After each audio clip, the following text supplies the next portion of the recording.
मुख्यमंत्री डॉक्टर मोहन यादव ने कार्यक्रम को संबोधित करते हुए कहा कि देश के प्रधानमंत्री नरेंद्र मोदी के नेतृत्व में शिक्षा के क्षेत्र में नई दिशा प्रदान की जा रही है। मध्य प्रदेश की शैक्षणिक संस्थाओं को उच्च स्तर तक ले जाना है।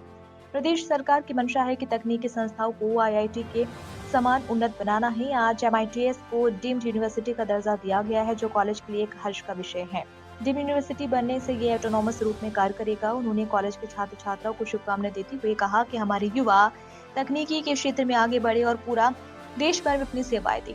वहीं केंद्रीय मंत्री ज्योतिरादित्य सिंधिया ने कहा, एमआईटीएस के लिए गौरव का दिन है। संस्था के संस्थापकों ने जो सपना देखा था वो आज साकार हो रहा है। इसे संस्था के नौजवानों ने कई क्षेत्रों में अग्रणी स्थान प्राप्त किया है। आज शनिवार को एमआईटीएस की नवीन इमारत का लोकार्पण हुआ है। ये आधुनिक तकनीकी युक्त सुविधा से संस्थान है, जिससे छात्र छात्राओं को लाभ मिलेगा। केंद्रीय मंत्री धर्मेंद्र प्रधान वर्चुअल माध्यम से कार्यक्रम में शामिल हुए। उन्होंने कार्यक्रम को संबोधित करते हुए कहा कि संस्थान से कई महान लोग जुड़े हैं। माधवराव सिंधिया और विजयराजे सिंधिया एक महत्वपूर्ण योगदान रहा है। ये संस्थान युवाओं को तकनीकी शिक्षा के क्षेत्र में गुणवत्तायुक्त शिक्षा दे रही है। कई महान व्यक्तित्व इस संस्था से निकले हैं। ये खुशी का विषय है कि अब एमआईटीएस संस्था एक डीम्ड यूनिवर्सिटी के रूप में काम करेगा। खास करके साइंस टेक्नोलॉजी के मामले में मेरा एक अलग विचार रहता है और मेरी रुचि भी रहती है। अभी जैसे माननीय धर्मेंद्र जी ने कहा है, आपके संस्थान की तो वैसे अच्छी प्रतिष्ठा है, लेकिन हमारी सरकार ने तय किया है हमारे सारे टेक्नोलॉजी से जुड़े हुए सभी इंस्टीट्यूट का भारत सरकार के आईआईटी के साथ कोलैबोरेशन करा करके इनको उनके साथ खड़े करने की मध्य प्रदेश सरकार की मंशा है। मैं इस नाते से इस संस्था को भी देखना चाहता हूँ। मेरी बात से सहमत हो गए तो एक बार ताली बजा के बताना चाहेंगे। यशस्वी प्रधानमंत्री के नेतृत्व में बदलते समय का भारत है और बदलते समय के भारत में हमारे लिए अभी कल ही हमने इंजीनियरिंग कॉलेज के उज्जैन इंजीनियरिंग कॉलेज का, जैसा माननीय धर्मेंद्र जी ने कहा है, आईआईटी का एक तरह से सैटेलाइट कैंपस उज्जैन में प्रारंभ करने का निर्णय किया है। और इस केवल उज्जैन को नहीं, आगे जाकर के जो हमारे कॉलेज हैं इन सबका आईआईटी इंदौर से संबंध जुड़ा करके इन सभी दूर पे एक तरह से ये नया दरवाजा खोलेंगे, जिसके माध्यम से आपकी भी ग्रेड उनके बराबर आ जाए। इसलिए मैं आपको शुभकामना देता हूँ, बधाई देता हूँ। और एक और कारण से आज आपने अपनी डीम्ड यूनिवर्सिटी की शुरुआत की है। एडमिनिस्ट्रेटिव ब्लॉक का आज लोकार्पण करना, ये अपने भविष्य की दृष्टि से इस संस्था की साख बढ़ाने के लिए आप इस डीम्ड यूनिवर्सिटी के माध्यम से अपने पेपर खुद सेट करेंगे, अपने सिलेबस पे आप ध्यान दे सकेंगे, अपनी परीक्षा आप कराएंगे। इसके माध्यम से संस्था की ऑटोनॉमस व्यवस्थाओं पे आपका कंट्रोल रहेगा। लेकिन मैं उम्मीद करूँगा नई शिक्षा नीति के माध्यम से बदलते दौर में हमारा ये इंस्टीट्यूट पूरे देश का नंबर 1 बने। मैं आपको शुभकामना देता हूँ, बधाई देता हूँ। आज के इस अवसर पर एक बार फिर यशस्वी शिक्षा मंत्री भारत सरकार का आभार भी मानता हूँ और मैं उम्मीद करता हूँ कि मध्य प्रदेश के खासकर शिक्षा विभाग से सभी प्रकार की संस्थाओं में आपका मार्गदर्शन मिलता रहे। एक बार फिर संस्था के सभी पदाधिकारियों को मैं बधाई देना चाहूँगा। आपकी मौजूदगी से संस्था ने लंबा सफर तय किया है।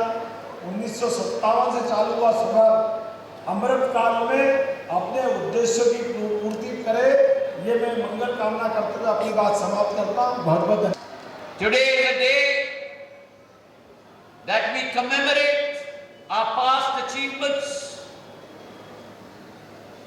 We look at what MITS has achieved thus far and we chart our future course in this institution. ये संस्था के लिए एक गौरवान्वित दिवस है, एक दिवस है जो सुनहरे अक्षरों में लिखा जाएगा, एक दिवस है जो इस संस्था के संस्थापकों ने एक सपना देखा था कि भारत की नौजवान शक्ति को इस संस्था से उच्च मूल्य, सिद्धांत और शिक्षा पूर्ण रूप से धारण करके मां भारती की सेवा के लिए इस नौजवान पूरी सेना को हमें तैनात करना होगा जो पिछले 65 वर्षों से ये संस्था ने भारत बनाने का काम किया है। मेरे भाई और बहनों, शिक्षा किसी भी देश का मूल मंत्र होता है। शिक्षा किसी भी देश की आत्मा होती है, क्योंकि जब कोई भी नौजवान स्वस्थ हो और शिक्षित हो, इन दोनों वरदानों के साथ ही नौजवान अपनी जिंदगी, अपने परिवार की जिंदगी, अपनी समाज की जिंदगी और अपनी देश की जिंदगी और अपने विश्व की जिंदगी का मार्ग प्रशस्त कर सकता है। और उसी सोच और विचारधारा के साथ हमारी संस्था की शुरुआत हुई थी। सन 1957 में इस संस्था की आधारशिला रखी गई थी और ये संस्था की आधारशिला किसी और के द्वारा नहीं, लेकिन देश के राष्ट्रपति पंडित राजेंद्र प्रसाद जी के द्वारा 1957 में ये संस्था की आधारशिला रखी गई थी, मेरे दादा आजोबा महाराजा जिवाजीराव सिंधिया जी के साथ। और ठीक 8 साल बाद दुखदपूर्ण वे न रहे, लेकिन मेरी आजी अम्मा राजमाता विजय राजे सिंधिया जी के साथ देश के तत्कालीन राष्ट्रपति सर्वपल्ली राधाकृष्णन जी ने इस संस्था का लोकार्पण किया। 1964 में इस संस्था के द्वार मां सरस्वती की वेदना के साथ भारतवर्ष के विकास और प्रगति के रास्ते को बुलंद करने के लिए इस कैंपस में खोले गए। और हमारा मिशन था that knowledge should be the medium to access opportunities and advancement for growth. Madhav institute of technology and sciences, जो माधव इंजीनियरिंग कॉलेज के आधार पर शुरुआत हुई थी, MITS does not stand for only Madhav Institute of Technology and Sciences. MITS also stands for Mission to Innovate Technology for Society. That is what MITS stands for, ladies and gentlemen. और हमारी संस्था ने पिछले 60 वर्षों में बहुत सारी प्रगति की है। अलग अलग डोमेन्स में हम लोग आगे बढ़े हैं।